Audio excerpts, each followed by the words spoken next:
Udah berapa banyak lamaran yang dikirim? 50-an ada. Kalau saya data lamaran? Ada. Udah ada yang dipanggil? Belum ada sih. Belum ada satupun dari 50 lamaran? Iya.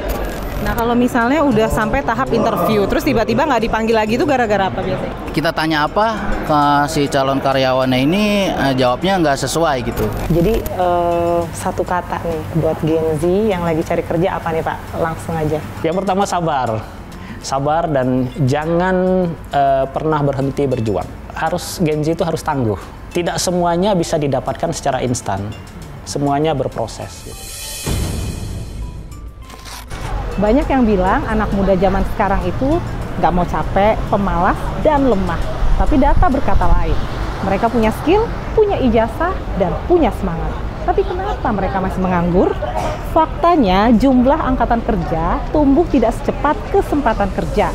Mirisnya lagi, lulusan baru saat ini harus bersaing dengan mantan karyawan berpengalaman yang terkena PHK. Yuk kita bahas di 10 Minutes.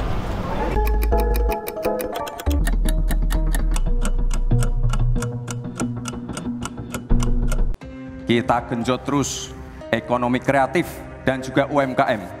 Kita punya 64 juta UMKM yang menyumbangkan 61% untuk PDB kita.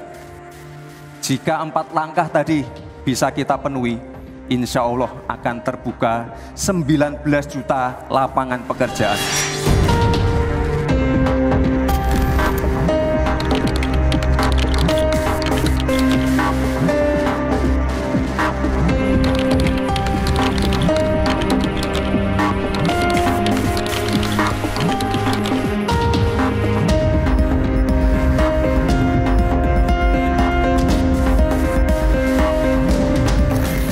Nah oke Zoner, sekarang saya mau nanya dengan para pencari kerja yang ada di sini.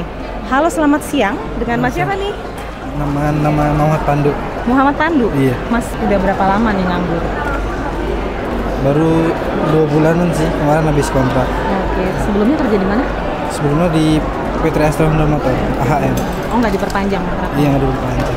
Ya mungkin kalau buat pemerintah gitu ya, untuk lowongan kerjanya dibukanya lebih besar lagi, terus juga minimal usia mungkin juga kalau bisa ditiadakan. Masnya dari mana?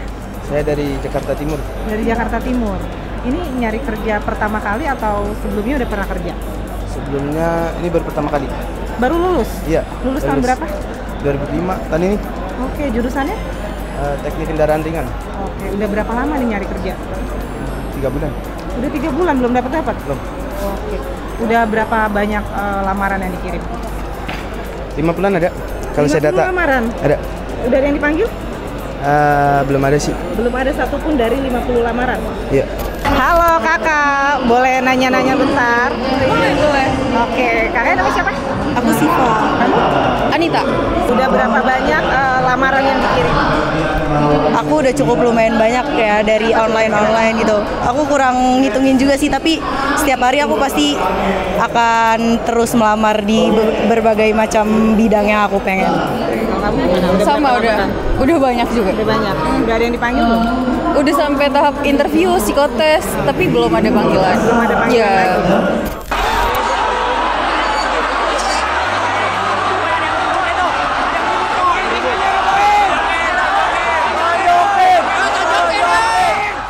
Sekarang ini kok banyak banget lulusan baru nih yang sulit banget dapat kerjaan. Masalahnya sebenarnya itu di mana sih Pak?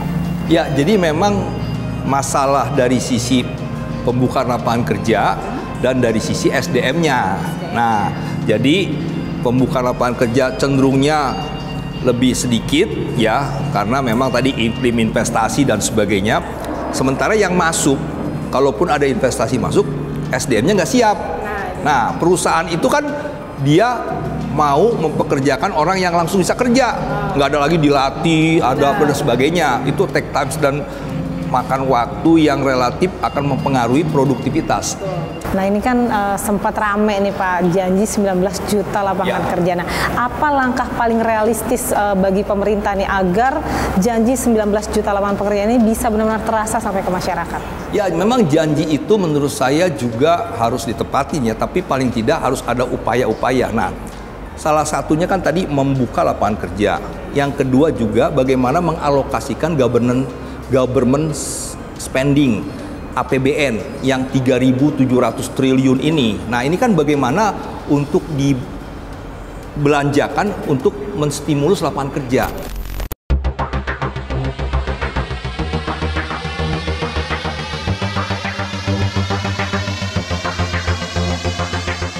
Pak, ini kan kondisi ekonomi sedang mengalami perlambatan. Nah, ada nggak sih upaya dari Kemenaker sendiri, Pak? Kemenaker sendiri untuk membuat semacam kewirausahaan digital. Sekarang udah zamannya digitalisasi nih. Mungkin anak-anak Gen Z lebih tertarik gitu, Pak, untuk menampung lulusan-lulusan baru yang memang belum bisa mendapatkan pekerjaan. Iya. Nah, ini pertanyaannya kebetulan nih pas dengan program yang sedang kami siapkan saat ini. Jadi sesuai dengan arahan Pak Menteri, memang Pak Menteri melihat fenomena seperti itu, bahwa kita tidak bisa mengharapkan Gen Z ini semuanya bekerja di formal.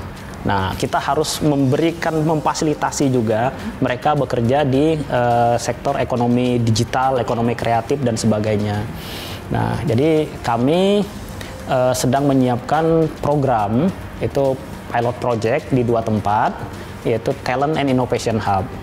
Jadi Talent and Innovation Hub ini untuk mempertemukan jadi calon-calon wirausaha, terutama sarjana yang fresh graduate, yang mereka punya keinginan untuk berwirausaha digital atau ekonomi kreatif, ini dengan para pengusaha yang sudah sukses, akan menjadi mentor mereka, kemudian mempertemukan juga dengan para investor dan sebagainya. Ini kan di dunia kerja nih lagi ramai ada anggapan bahwa Gen Z ini pemalas, nggak bisa kerja dan maunya gajinya gede gitu. Nah, bagaimana Bapak melihat ini dan apa pesan Bapak untuk Gen Z nih yang lagi pada cari kerja nih? Yang pertama sabar dan jangan pernah berhenti berjuang. Gen Z itu harus tangguh. Tidak semuanya bisa didapatkan secara instan. Semuanya berproses.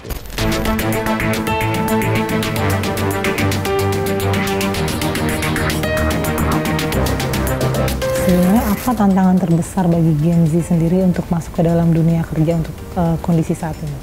Ya, jadi kalau dari Gen Z saat ini memang mungkin nomor 1 kita lihat dari link and match ya.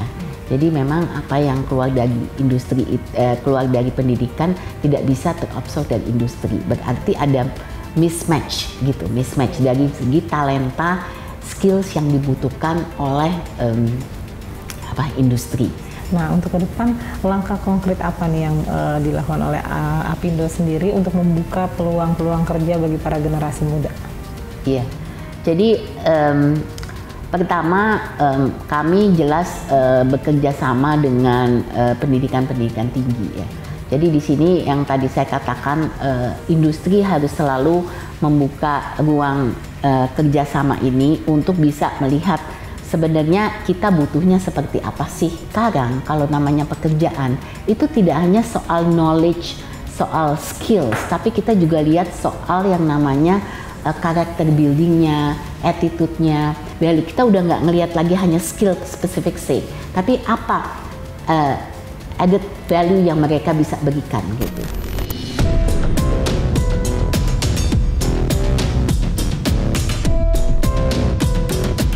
Pengalaman kakak nih, lulusan-lulusan yang pernah kakak tangani nih, kira-kira kurangnya di mana sih anak lulusan-lulusan zaman sekarang? Biasanya sih kalau untuk lulusan zaman sekarang ya mungkin dari pengalamannya sih Kak. Dari pengalamannya, kemudian dari pas saya interview ya pola pikirnya aja sih kurang dikembangkan lah. Kalau sepengalaman kakak kerja bareng sama Gen Z itu gimana? Apa benar Gen Z itu rata-rata anaknya males, baperan? Kalau untuk secara kerja sama Gen Z ya, kayak dia harus dimonitoring banget sih kalau Gen Z itu. Nggak, kalau biasanya kan kalau yang milenial tuh dia satset tuh lebih kayak tanpa disuruh dia jalan sendiri. Kalau Gen Z ini harus benar-benar lo harus kesini nih, lo kesini nih, harus didorong dulu gitu. Anak muda dibilang malas, padahal yang kurang bukan semangat, tapi kesempatan. Lowongan kerja makin sedikit, tapi PHK makin banyak. Dan janji 19 juta lapangan kerja nggak kelihatan. Yang dibutuhkan sekarang bukan disuruh cepat-cepat kerja, tapi bagaimana membangun sebuah sistem untuk membuat ruang untuk kerja. Sampai jumpa.